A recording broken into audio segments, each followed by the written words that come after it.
ఆంధ్ర తెలంగాణలో తక్కువ ఫీజులతో high quality results ఇస్తున్న ఏకైక సంస్థ తిరుమల్ ఐఏఎస్ ఇన్స్టిట్యూట్. సైఫ్ అలీ ఖాన్ కు బాలీవుడ్ నటి ఊర్వశి రౌతేలా క్షమాపణ తెలిపారు.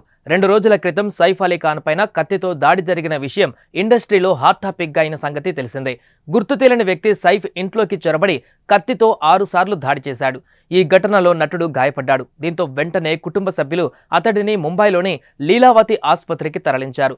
దాడిలో నటుడికి 6 చోట్ల గాయాలయ్యాయి. ప్రస్తుతం అతను హాస్పిటల్లో చికిత్స పొందుతున్నాడు.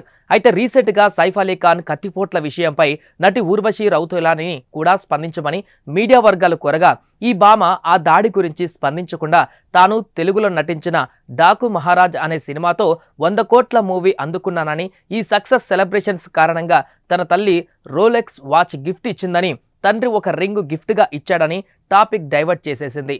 ఇదిగో అవే మాటలు ఈమెను ఇబ్బందులు పెట్టాయి. ఆమె చేసిన వ్యాఖ్యలు వైరల్గా మారడంతో ఊర్వశి ప్రవర్తనపైన అటు అభిమానులు ఇటు నెటిజన్లు తీవ్ర స్థాయిలో మండిపడ్డారు. సోషల్ మీడియా వేదికగా ఆమెపై ఆగ్రహం వ్యక్తం చేశారు. సెన్సిటివ్ అంటూ నినదించారు. దీంతో విషయం అర్థం చేసుకున్న ఊర్వశి సైఫ్ అలీ ఖాన్ను ఉద్దేశిస్తూ తన సోషల్ మీడియాలో ఓ సుదీర్ఘ నోట్ రాసుకువచ్చింది.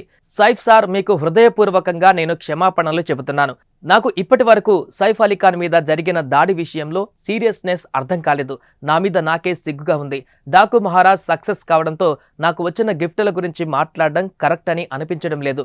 మీ గురించి అడిగితే మాట్లాడకుండా డాకు మహారాజ్ సక్సెస్ కారణంగా నేను దాని గురించి మాట్లాడాను. దయచేసి నా క్షమాపణలు స్వీకరించండి. మీ విషయంలో చాలా మూర్ఖంగా ఇన్సెన్సిటివ్గా వ్యవహరించాను. మీరు త్వరగా కోలుకోవాలని ప్రార్థిస్తున్నాను.